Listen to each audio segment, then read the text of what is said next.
Right, hello YouTube. Welcome back to the Kerbal Space Program. Join us at another exciting time.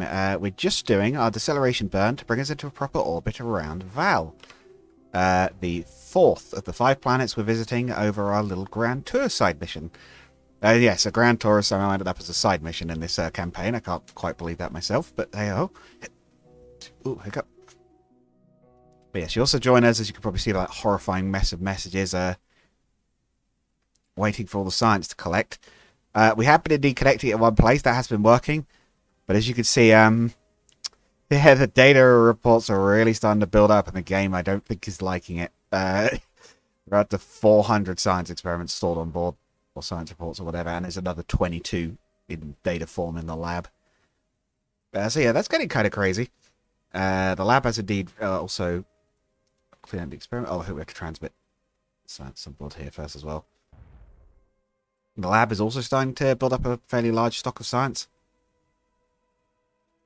Once more, it's going to be doing that gradually as we go along. I think we're okay for our break at Vall. The time warp is a little messy. The game is definitely slowing down again. I think this craft has maybe gone a bit too close to the surface. Maybe it should still be okay, but it's definitely close enough to get the achievement to fulfill the contract, I suppose I should say, for the tourist contract. But yeah, so the idea of this, to sort of explain what's been going on. So, our overall goal for this series was to build or is still to build a colony around Eeloo. To do that, we've been doing various missions, and our current one is a big grand tour contract. It's got a 6 million payout, which is a lot for Kerbal. Like a lot. We have to bring a tourist around all 5 of Jules' moons. Now, we don't technically have to land at any of them. But I figured we need science. What the hey, we'll land at all of them anyway. And we'll bring the tourists with us. We'll build 4-man landers. Why not? So, this is our Grand Tour ship. This is what's been doing these missions. So it's been a multi-part thing. You can watch the whole thing, even including assembly. We have to build this thing in multiple bits as well. It has the return module at the front, this sort of section. The living section, which is the central tube and the centrifuge. We have the 2 landers, 2 Lion-class landers, which are capable of self-refining their own fuel. And we have a fusion pellet engine. That's our main engine at the back there. Whoa, cut that. Oh, million meters. Right, I cut that too early. Is the engine recharged? Yes. Yeah, whoops, I accidentally cut that engine a bit too early. I thought we were, because of camera change, I thought we'd dropped to 15 kilometers, but it's 15 million miles. I was out by a small amount, shall we say. We should still be okay. I'll slightly goof the maneuver, but we should still be alright. We're only trying to circularize. But yeah, so you can see Vall is an interesting spot. It's a little bit, I would say, pseudo-minimacy. You get these huge, quite interesting cracked, actually, ice lakes. And then these sort of rougher land sections in between. Although they're still kind of cracked looking as well. That's interesting. The gravity is low, and there is an Easter egg to find here. Although I was planning to land there. Although I have realised we're coming in very low. I'm not sure quite how that's going to work landing-wise, but we'll give it a go. It might be a case of I might decouple the lander and then see how we're looking, because actually we haven't had a chance to balance the fuel out again properly. The TAC is just not working. It seems to fail when we revert from the Space Center. I don't know what's going on, but it does. So the ship is getting a little on the unbalanced side now.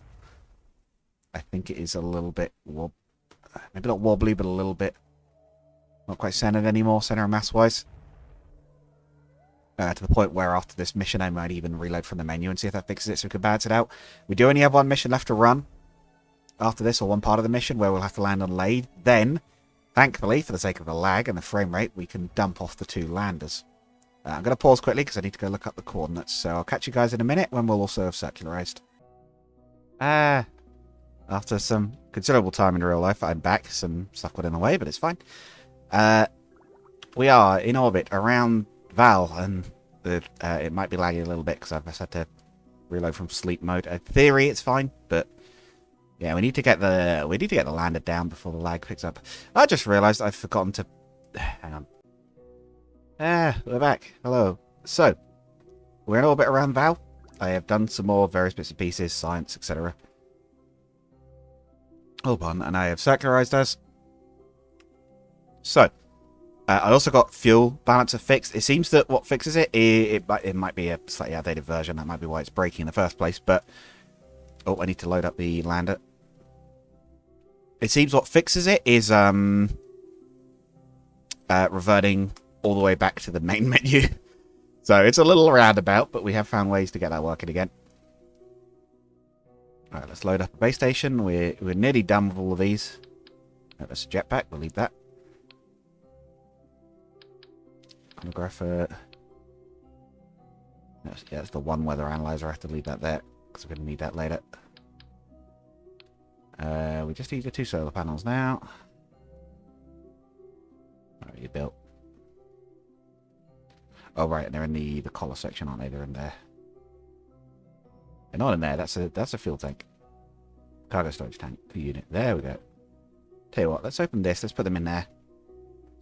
I don't have to keep going fishing around for them. Right, those can go there. Bill, you can carry one, and give the other one to Dofrod, and he can just chuck it on the ground once he gets there. We'll have to jump his jetpack, because it's also in the way. That's fine, we'll put those in there. They're getting awfully disorganized, but I think we have, yeah, everything. Should be 7 base stations. Yep, get rid of that. Right, quick save. We have to take our landing site now. Now we have, like I say, a anomaly that I want to go and see. So, or an Easter egg, I suppose I should say. Now we run the science experiments. I've been holding off until we just have this ship. The idea being that we can collect them all to the pod and it won't lag as much. Right. Actually, no, I think we already maybe did them in orbit. Anyway. Let's pull away. How are we looking for Delta V? 2000, yeah, plenty. Even with an 1800 landing, which is 1800? 800 landing, which is a bit more than the others. Which should be still perfectly fine. Enter target coordinates. So, for this Easter egg, we need to land at 60 by 5 by 10 south. And 83 by 46 by 48 east.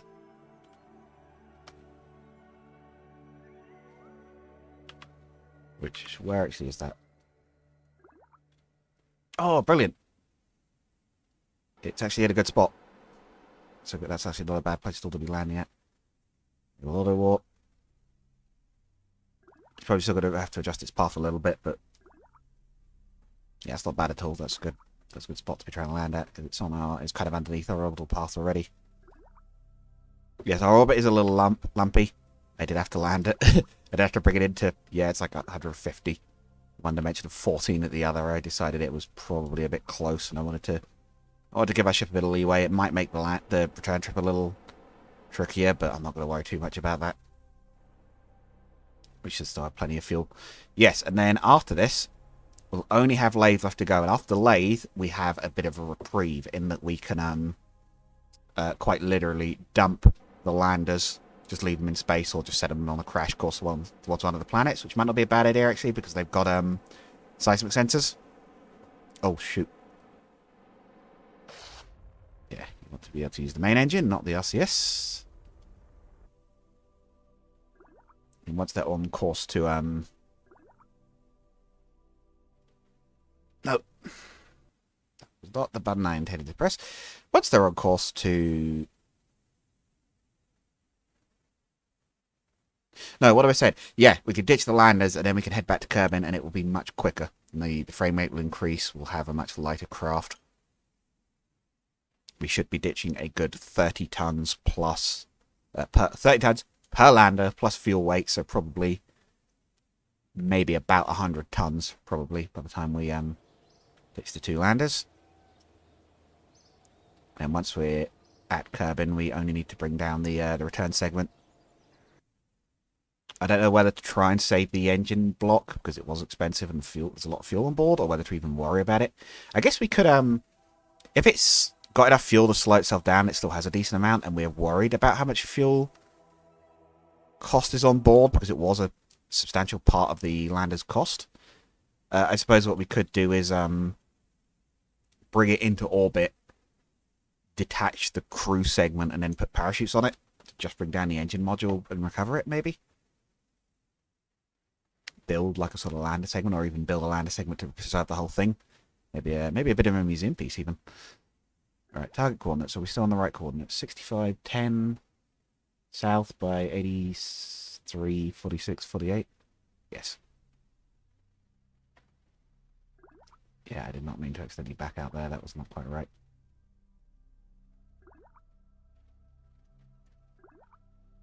We'll do temperature scan, keep. Gravity scan, keep. Crew report, keep. Pressure scan, keep. Not EVA report. I'm going to leave those two because I want to be able to reuse those. Bag. Collect all. Oh, I think we came back into range of the lander. I think that's what that was. Yeah, and then we left it. And you notice the frame rate speed up there.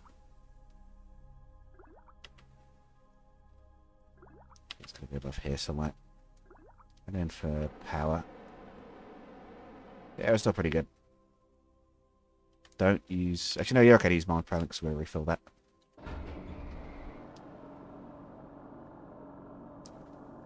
Actually, but don't use it anyway because I know it can screw up the landing sometimes.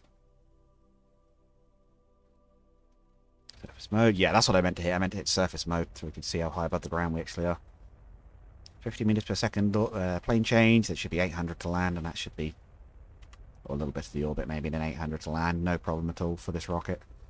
This lander. Again, the main craft, kind of happy with. It has done most of what it was intended to do. It's deployed every base station so far. It is, for the most part, working as intended, but it is cumbersome, it is slow, and it is laggy. And it is a bit of a pain because it needs much more manual operation due to the engine type, which is not unworkable by any means. I'm getting better and better at doing it, and it means I get to do some of the maneuvers a bit more manually. Which is nice, actually, in some ways. But when we could replace that technology for a final ship with probably something like nuclear saltwater rockets, I'm not really going to feel very sad or miss it. In fact, I might even have been tempted if I'd realised to maybe try some of the far future stuff and go for the, I suppose I could on another save or even continue this one in my own time.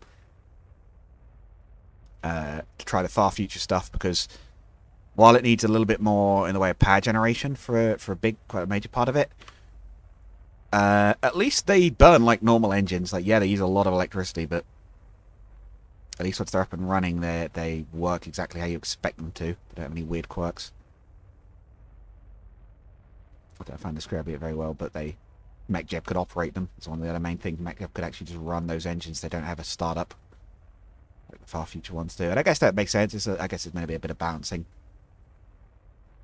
You know, the far future ones have crazy stats, but they're like a little bit more difficult to actually use, kind of thing. Which is like, yeah, okay, that's a trade-off. Of course, in real life, it wouldn't make a difference. They're going to be just as tricky to use either way, and you might as well take the best performance you can get.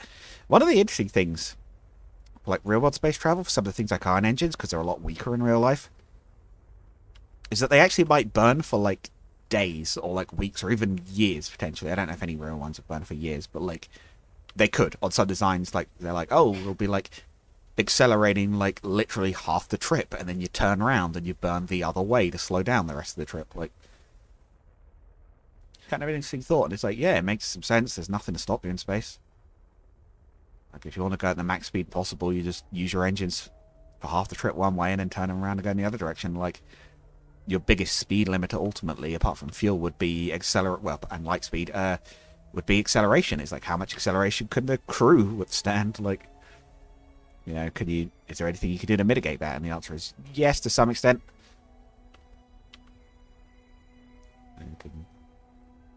But there might be a limit where it's like, yeah, we can't accelerate any faster than this because the crew will die. Like, we could do it with a robot crew, or a robot ship, but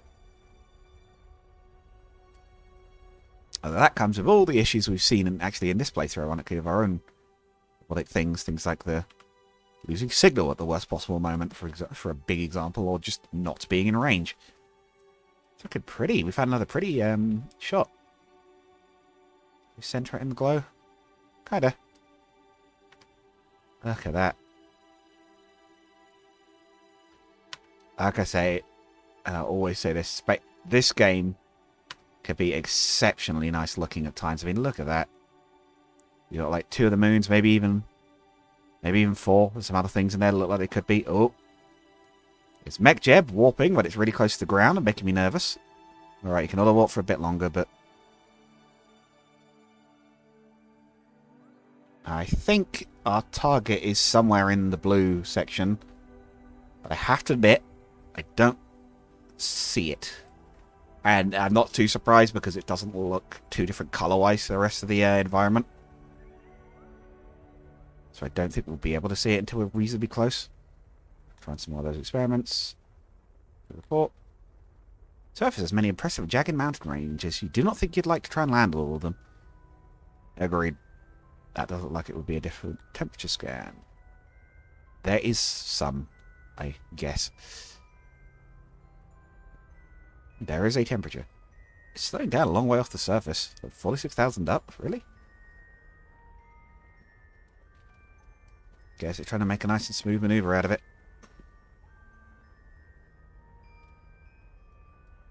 But I suppose that's fair enough. I'd be tempted to time warp it, but I'd also be half expecting it to smash into the ground and explode. I suppose if I increase the thrust, it can run closer to the ground. Yeah, we'll let it do that. Yeah, if it has higher thrust, it can slow down closer to the surface and speed up this landing a little bit. Whether this is a tactic I should actually be doing or not, I don't know. I don't know whether we're actually getting different results on that science report, or whether we're going to end up with duplicates, but it does seem to disappear them once they get there. I guess the gravity sensor is just really like, I guess reusable? Or like there's maybe a lot more boundaries or altitudes or whatever where you can use it. I don't know really, but you guys kind of know what I mean, right? Like it seems usable in a lot more places than I thought it would be usable. We probably could risk an EVA report, but I'm not going to, just in case. Oh, what the heck? Yes, I am. Be quick, little Kerbal. The engine could kick in any second. EVA report. And back aboard. Your observations about this situation. This is really crazy dangerous. Ah, yes, I think that's already converted into data automatically.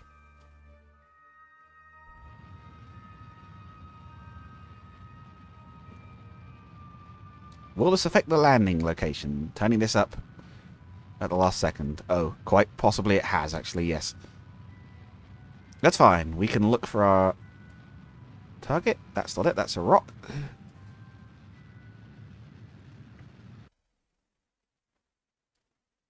Mech Jeb. I was going to say Mech Jeb. You beefed it, Mech Jeb. You beansed it. You have beansed it, Mech Jeb. Oh, well, that's what we were looking for over there. Well then, Mech Jeb. Wonderful job. We're spinning across the surface in an alien world in a broken lander. And now I have to quick load the game. These guys are spraying away over there. Let's try that again, and let's this time increase the power of that engine before we get near the surface, and so it can know, hey, you're working with a pretty beefy engine. Maybe don't do what you just did. Oh, that's a little annoying. We weren't far off there. Where are we on our landing at this point? Okay, we are coming into land.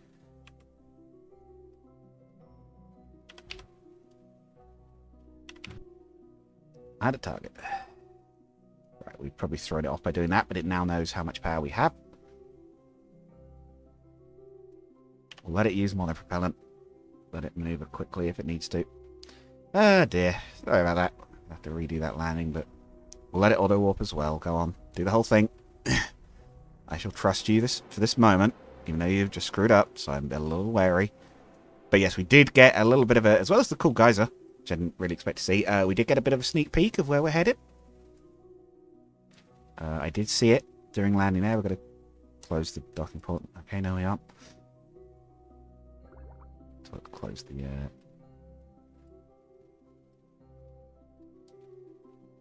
I think that's because we've got extra tweakables or whatever. We can see some of the extra stuff. A lot of it's very minor stuff that we won't use much, but there are a few things like camera and that we do, or auto strut that we definitely do use occasionally. Or at least I have been using it. Rapidly speeds up strutting some parts that are a bit awkward. You can just be like, yeah, just put an invisible connection between these, please. Make this a bit sturdier. Okay, shield closing.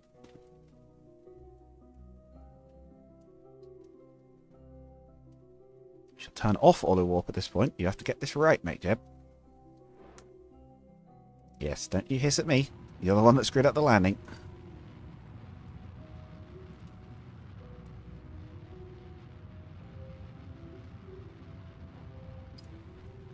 It's so weird how this playthrough has been the one where it's been screwing up.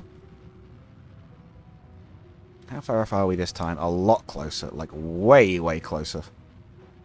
Which I would have thought would make it visible, but I'm not seeing it. Unless the coordinates are wrong. To some degree.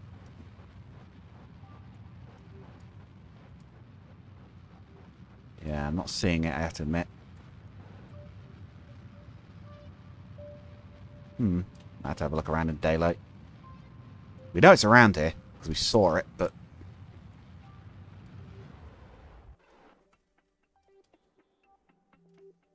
Oh, we really are directly over it this time, that's why. We just couldn't see it in the dark. And are we going to land on it? No, I think we're okay. Look at that. Ironically enough, on a bit of an Ace Combat theme here from last time, we're having a ship that I noticed looks a lot like the Solg. We have now also landed at Stonehenge, so that's 2 Ace Combat references in 2 episodes. We're doing well. I don't think I can think of a third one unless we can find an Arsenal bird hiding away on Lathe or something. Oh dear, but yes, welcome to Valhenge. The game's other little Easter eggs. Daytime so we can see it properly. There we go. It's nice, isn't it? It's a simple little thing, but yes, there's a little Stonehenge monument type thing. It looks a bit nicer than it did last time. I think they've neatened it up. Right. Let's see if that lag problem comes back. Alright, deploy all except DVA. Just to be sure, you check the pressure gauge. Oh, you check the pressure a few times. You think you saw the gauge move a bit. Observe the goop.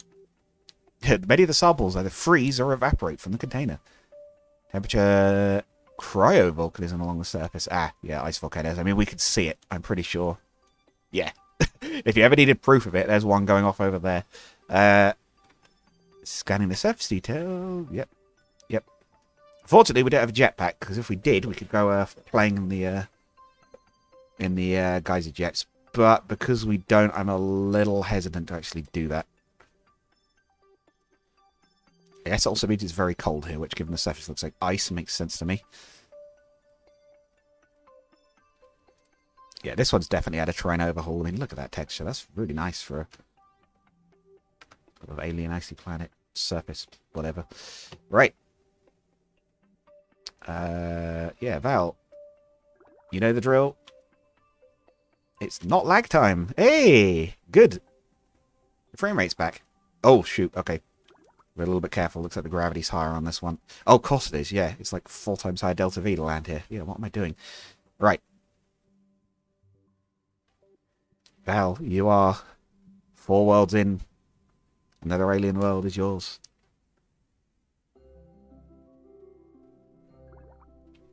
Val, landing. Right. Hey.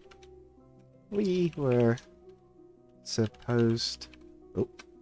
Supposed be the first people here. Who's been building already? Yeah, I don't think she's got a... Yeah, she hasn't got a jetpack. Whee! You jump pretty high on Val, but... Nope. And then break your shins on landing. But you notice not as high as some other planets. It's not... It's low gravity here, but it's not non. Oh, these are bigger than they look to scale. Christ. Look at that. Gigrok. I don't believe you can do anything with it, though. Sadly, it is just visual. This is, again, one of Kerbal's big problems. It has some wonderful aspects to it. The space travel is excellent. The rocket building is excellent. The actual things to do on the planet, even when you find the interesting bits, is very, very little. is a bit unfortunate. At the very least, they could scatter way more things like this on the planets for us to find. Some planet mods do add things like that. Right, our engineer.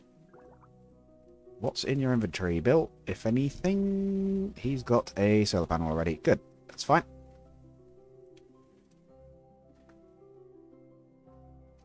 You drop a little bit of the way, as we've seen. It's not too bad a fall. Have to be a little bit careful, but right. Start chucking down the surface stations. I'm glad the lag didn't come back. I don't know why we've been having lag on the other worlds, but oh mate, unless it's something to do with the other thing being on a low orbit, I really don't know. I do not know why we've been having that issue, but anyway.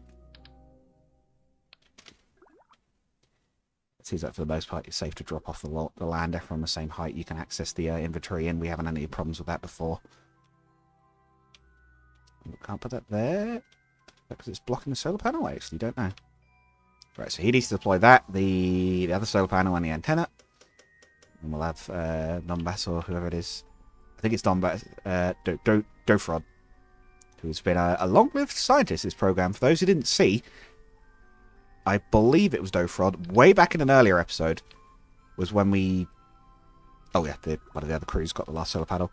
Was when we recruited him, and he was a member of the Space Jank program, which was an early thing we did, where we set up a bit of a space camp. It's actually using very similar technology in one way to a part of our ship, because the capsule, the return capsule, you guys might have noticed, has a ring of radiators around it, and that is exactly what we did with Space Jank to bring home about, I think it was like the 14 or so astronauts that were on the Space Jank ship in one landing. So it's a bit of continuity. Same sort of idea. It was enough actually to keep the ship cool, despite the fact it had quite a large surface area that was exposed to the atmosphere during landing. Is that how physics should actually work? Would a setup like that actually work in real life? Probably not, I would imagine, but it did in this. So cool, that is connected. Now, a scientist also has to run some experiments and things. We've got things like surface samples. You notice the values are getting quite high now. And we have, I think at this point, over 500 experiments stored on the main ship. And we've still got another planet to go. There's going to be so many. I don't even know if the frame rate's going to handle it. It was giving me, like, messages for ages after I last transferred the science. It was just like, oh, by the way, here's like 50,000 things you've done that you've got to store, and it's just like, oh boy. So we are going to have a lot by the time we actually get back to Kerbin. Just to check, are we still... Okay, yeah, that'll be fine. Cool. Drop. Speed things up. I'm also quite impressed by the ladder, honestly, and just the fact that it has worked this reliably. I've never had a ladder work this well. In this game, it's nice. Alright. I suppose probably testing it before we built the ship would probably help there. In some launches, I wouldn't even have checked that.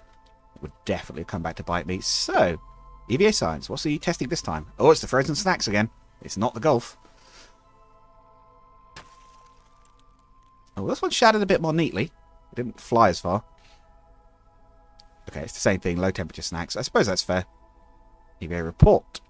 Surface occasionally rumbles beneath you. You think you should probably get back to the ship. Oh dear. Maybe the Kraken isn't as far away as we think. Surface sample. You dig around in the surface and find some beautiful green and blue crystal structures. They remind you a bit of home, but you're unable to pick out Kerbin among the massive twinkling lights. Ah, pretty. I suppose, yes, he is a long way. This man is a long way from home. This Kerbal was a trainee when he first joined our program, and he is now our best scientist. Might just say that we've also had some crew aboard things like the Space Hotel that have been there doing science for years, or like literally years at this point, or alternately the Min base or Min home. I guess that is their permanent home at this point. But we were trying to do a colony as our program's big goal. I'm going to quick save here because that was a bigger drop than I expected, and I really don't want to have to redo all the spinning eggs I accidentally dropped. Dropped it too far and he cracks his helmet. That might be ideal. First one down. Say, you got to deploy, my friend? Yep. 100, yes, of course we're at full science rate. Yeah, I've been having messages as well while I've been doing other maneuvers saying like, oh, surface sample has transmitted this science or whatever. We are getting seriously close to having enough to research something like warp tech. We've got like 10,000. I don't know whether it's what I'll go for. It obviously would be the best option, but I believe we need special graviolium fuel, and I don't know where we get that. Although warp obviously would be the absolute easiest way to get around, so I might still just go for it. Might be a case of doing a little bit of look into it. There are some other extremely high-end engines we could also get. That would also be a lot of fun and would have their own sort of build quirks to them, I guess. And also necessitate another big ship, which kind of fits what I was going for. I think the other thing with the warp engines is they might have a weight limit. So that might be something to keep an eye on, because obviously a mass limit would be a problem for our craft. Because the colony ship's intended to be quite substantial. Right. I believe that is another planet down. So let's do the last bit of our episode and return to the mothership. It's been a good trip so far. Things have gone remarkably well. Incredibly so, considering.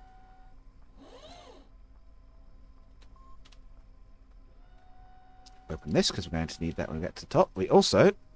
It is time. I've said this in a few episodes, but I'll say it again here. So, to return to the craft, I have to remember to empty the ore tanks this time. We use these drills. And here's the thing.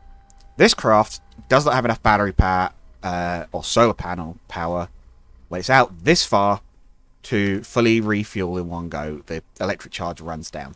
Now, obviously, in real life, you could pulse the drills. You turn them off when your power's low. You turn them back on again when it comes back up again. And you could do that in game 2. It just takes forever and it's boring. And as far as I know, none of this mission that I'm running is time-based. So we're not losing anything. So the way I see it, I turn on infinite electricity and I do some mining. So I'll pause recording 1 sec. Okay, we're good. Right, so yeah. I'll turn on infinite electricity. We'll do our mining. So turn on the refueler. Convertron. Refueler? Yeah, so we have a little factory on board the ship that can turn rocks into monopropellant, which is our RCS fuel, and liquid fuel and oxidizer.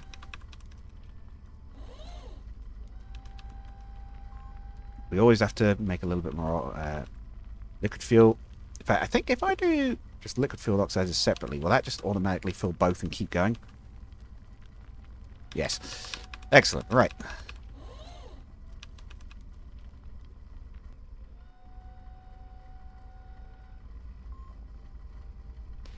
Right. Turn the electricity off. Yeah, again, it does work. It has enough power that it does refill the solar panel, so it's not like we couldn't do it normally without cheating. It's just faster. And there's nothing on our mission that is time-based, so it's not like we're actually gaining any advantage. And in fact, as I said, the lab requires time that is on board our ship. The lab requires time to research things. We are actually, if anything, losing a little bit from not having the lab running longer. So, we're refueled. To do the other bit I usually forget, which is to ditch the rocks. They do not help one's Delta V at all. You go from about 2,000 to about 3,000. Ditching the rocks. And I did part of the ascent last time fully fueled. It turned out the gravity was low enough. We got away with it. We'll go up to like 30. Current inclination. Yeah, and we'll just ascend, I think. I don't think it's going to make a difference. And then we'll do our rendezvous. Right, up we go.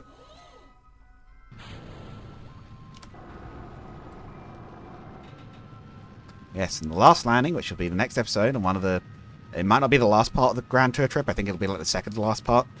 There might be a separate episode for the return trip. Or I might do it in one. I might just do a slightly extended episode like I sometimes do. Yeah, I might even just do that. The next and last episode will be Lathe. Which will be the one planet with an atmosphere. Which is where things get a little tricky. Because it does have an atmosphere, but it also does not have much land. And we have to land on land because we have not built the land to the float.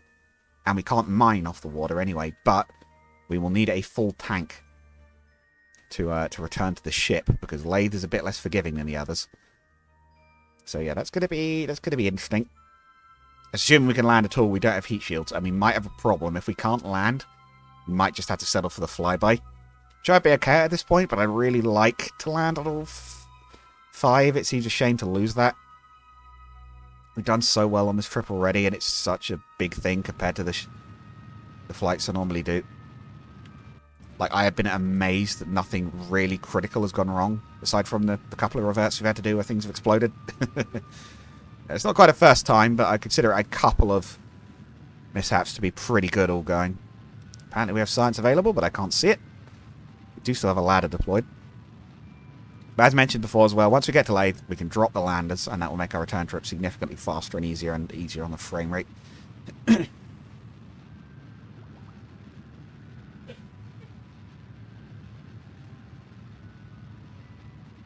As you can see, this used a bit more Delta V than I thought it would.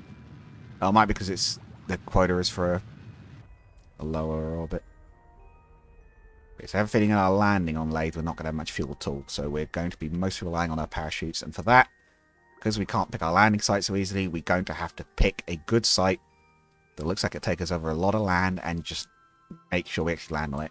It might be a bit more, to that one, I think, shall we say.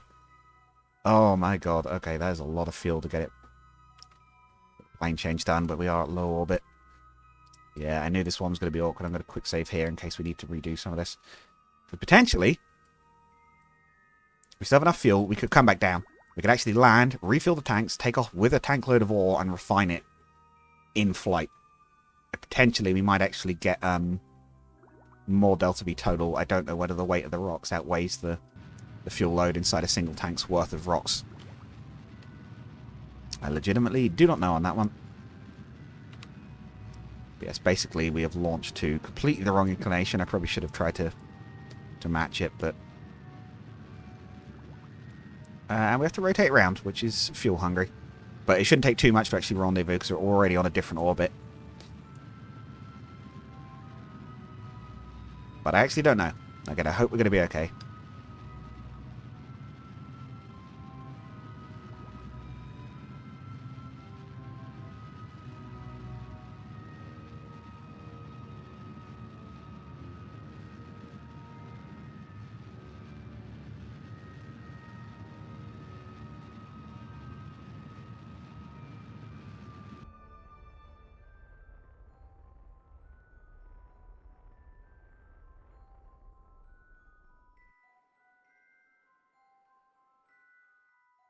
Matching planes. Apparently, it's not quite where it wants to be.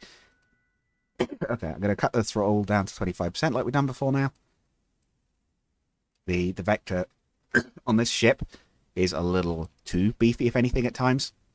It can struggle a bit with the fine-tuned maneuvers. It's very good for a high thruster weight takeoff, like, for example, on a certain planet called Tylo, where you need a lot of thruster weight to take off because the gravity's high. It's not quite as bad as Kerbin, but it's pretty high. It's like a 2/3 Kerbin, both in terms of gravity and total Delta V needed, roughly.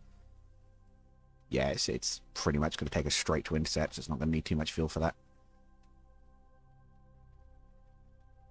Matching velocity at closest might.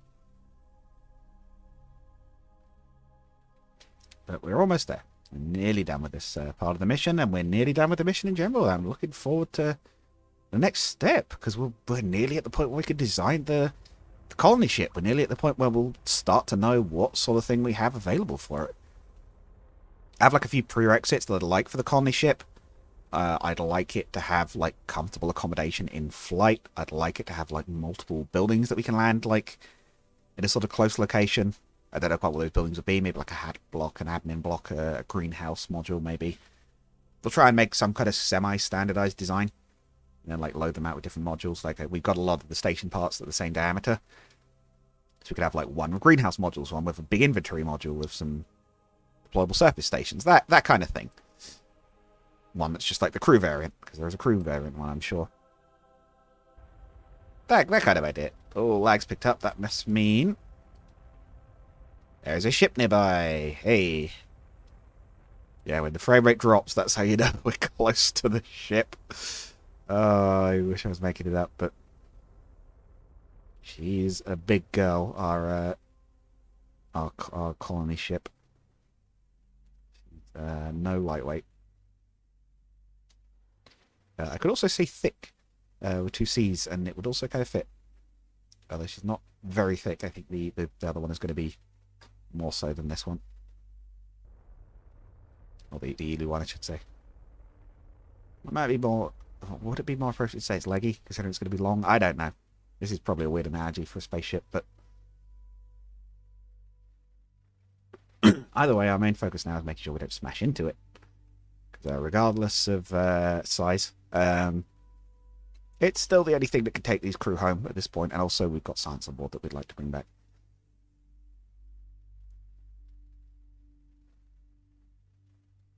Yes, we can also check our total science reports, because I have a feeling we could be into 500s now. 1,000 science experiments. I am very glad I have not had to click them manually.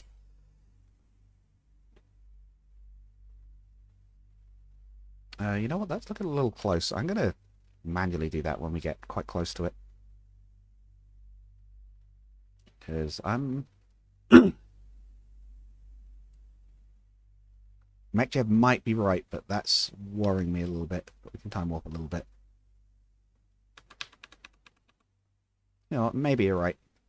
Maybe that is about the right. Actually, it looked like it was coming in quite fast, but actually I'm not so sure it is.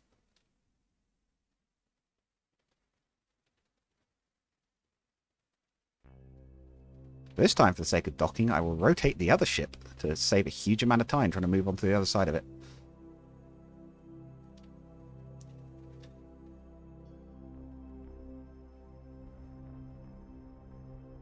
Hey.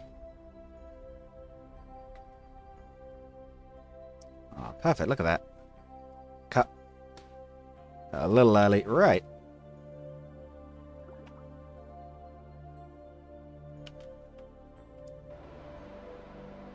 Use a little bit of RCS. Not particularly short after all.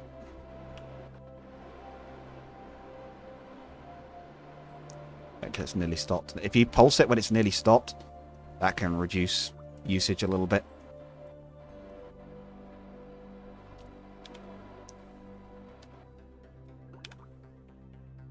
Right. We have our target. If we control from here, should have it to go docking autopilot.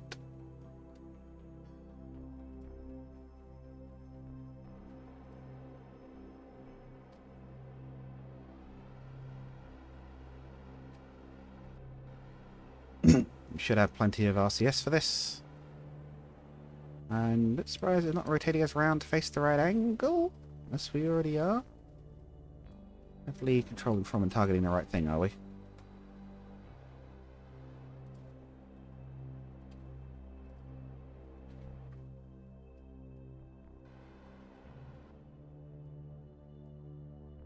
It's being weird.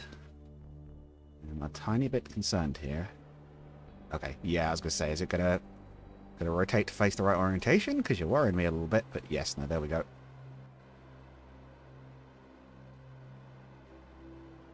So move us up, move us in line, shunt us over, and then get us docked. And then, yeah, I'll try and record it later today. Got a bit of time. We got some stuff on later this evening, but I should have time to record the last part of the series, and then we can look forward to a brand new day and starting on our final mission. But we've got one more, like I say, I have got to record it. We have got one more bit to go. We've got the lathe landing, and this is the sketchiest of all. This is the one where things can go wrong. Like, even more so than the others. Like, Tylo was the scary one. Lathe is the second most scary one, and it's scary in a different way that might be worse. I'm genuinely not sure. So, yeah, because we've got to land in the atmosphere. I do not know whether this ship will manage that. I don't know whether these radiators will break. That would be a problem as well. But I guess our only solution would be we have to quick save and relaunch. But the good news is the launcher can come back up in a terrible state as long as we have one working solar panel, so we still have power, or we have enough battery to get us to the ship. All we have to do at that point is get it to the ship and then get it away from the ship. Because again, we don't need to keep these on the return trip. I might even deliberately deorbit them to get us some seismometer science, but they have served us well. Actually, I don't even know if we're going to be able to. Only one of these is remote controllable, and it's the lathe one though. It's the lathe one that could be remote manned. Oh shoot, yeah. How do we get it away from the ship? It can't be remote manned. Oh, mind you, we could have a crewman get out. We could just have a crewman pilot it, bring it away, and then get out themselves and spacewalk over to the main ship. That would be fine. Or the main ship can RCS away from it, perhaps. RCS being our reaction control systems. I just realized that if I've ever explained that, it's the thrusters. It's our little it's our little gas thrusters that allow us to turn. In real life, this I have said, but not for a little bit. In real life, the reaction wheels, that are what can turn us without RCS enabled, are a thing. They are tremendously weaker and will eventually fail if you don't, I think, dump some mass in the form of RCS, basically. Or, well, it doesn't have to be RCS, but I think you have to dump some mass beyond a point, or they just don't work due to the way physics work. But I do not know the physics of it specifically well enough to explain it beyond the point of I know that's what it does, even if I can't quite say why. Which is sometimes enough. It's not our shadow, is it? Oh, no, it's probably Lathe. Yeah, so our last target. Just about to redock. I think that's all going to be fine. That's where we'll be heading next. The final frontier? Part of the mission? I guess final frontier works. Yeah, that's where we'll be going to. And then we're home. Then we're off for home. And hopefully we can finish that contract. I am 100% going to cheat that contract if it fails us now. If it fails us on the way back from running out of time, I'm going to cheat that thing to get completed, because it's like, come on, after all that. But as far as I'm aware, it doesn't actually have an expiry date, so it shouldn't even be an issue. Right. Control from... oh, it's the lab. I can't control from that. Can we not? It's covering all the stuff.